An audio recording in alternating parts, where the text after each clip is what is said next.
ಬೇಕಾದ್ರೆ ನಮ್ಮನ್ನು ಓವರ್ಲ್ಯಾಪ್ ಮಾಡ್ಬಿಡ್ತೀರಾ ಅಂತ ಅಷ್ಟೇನೆ. ಏನಕ್ಕೆ ಅಂತಂದ್ರೆ 10 ವರ್ಷ ಒಂದು ನಾಯಕ ನಟಿ ಒಂದು ರಂಗದಲ್ಲಿ ಏನೋ ಈಜೋದಾಗ್ಲಿ ಜಯಿಸೋದಾಗ್ಲಿ ತುಂಬಾ ಕಷ್ಟ.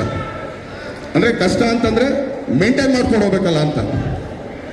ನಾವು ಬುಲ್ಬುಲಲ್ಲಿ ಏನು ನೋಡೋದು, ಇವತ್ತು ಮ್ಯಾಟ್ನಿಲ್ ಆಗ್ಬೋದು ಅದೇ ಥರನೇ ಕಾಣಿಸ್ತಾ ಇದ್ದಾರೆ. ಅದರಲ್ಲಿ ಅವ್ರ ಜರ್ನಿ ಗೊತ್ತಾಗ್ತಾ ಇದೆ ನಿಮಗೆ. ಅದರಲ್ಲೂ ಒಂದು ಶ್ರಮ ಇದೆ, ಹೌದೋ ಅಲ್ಲೋ. 10 ವರ್ಷ ನಮ್ಮಲ್ಲಿ ನಮ್ಮ ಇಂಡಸ್ಟ್ರಿನೇ ತಗೊಂಡ್ಬಿಟ್ರೆ, ಅಂದ್ರೆ ಹಳೆ ತಲೆಮಾರು ಹೇಳ್ತಾರೆ, ಈಗಿನ ತಲೆಮಾರಲ್ಲಿ 10 ವರ್ಷ ಯಾವ್ದಾರು ನಾಯಕ ನಟರಿದ್ದಾರ? ತುಂಬಾ ಕಮ್ಮಿ. ಸೊ ಅದ್ರಲ್ಲಿ ಮೊದಲನೇ ಸ್ಥಾನದಲ್ಲಿ ನಿಂತಾರೆ. ಅವ್ರಿಗೆ ಆಲ್ ದಿ ಬೆಸ್ಟ್. ಆಮೇಲೆ ನಾವು ಇಲ್ಲಿವರೆಗೆ ಆ್ಯಕ್ಚುಲಿ ಅವ್ರು ತುಂಬ ಲವ್ಲಿಯಾಗಿ ಮುದ್ದಾಗಿ ಮಾಡ್ತಾರೆ ಅಂತ ಈಗ ಹೋಗ್ಬೇಕಾದ್ರೆ ಒಂದು ಲುಕ್ ಕೊಟ್ರೆ ನಮಗೆ ಭಯ ಆಗೋಯ್ತು. ಮೊದಲೇ ದೇವ್ರು ಇಷ್ಟು ದಪ್ಪ ಕಂಡುಕೊಟ್ಟಿದ್ದಾನೆ, ಅದ್ರ ಮೇಲೆ ಅಷ್ಟು ಅಗಲ ಕಂಡುಕೊಟ್ಟಿದ್ದಾನೆ. ಸೊ ಅವ್ರಿಗೆ ಆಲ್ ದಿ ಬೆಸ್ಟ್, ಒಳ್ಳೇದಾಗಲಿ. ಯಾಕಂದ್ರೆ ಅವಾಗಲೇ ಅವ್ರು ಹೇಳಿದ್ರು, ನನ್ನ ಮೊದಲನೇ ಸಿನಿಮಾಗೆ ಅವ್ರು ಬಂದಿದ್ರಂತ. ನನ್ನ ಜೊತೆಗೆ 5-6 ಸಿನಿಮಾ ಮಾಡಿರ್ತಾರೆ. ಇನ್ನು ಯಾವ ಸಿನಿಮಾಗೆ ನಾವು ಬರೋಕ್ಕಾಗುತ್ತೆ ಹೇಳ್ರಿ?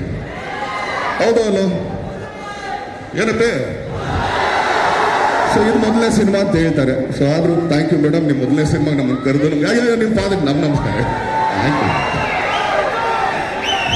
ಹಾಗೆ ನಮ್ಮ ನಾಗಭೂಷಣ್ ಅವರು,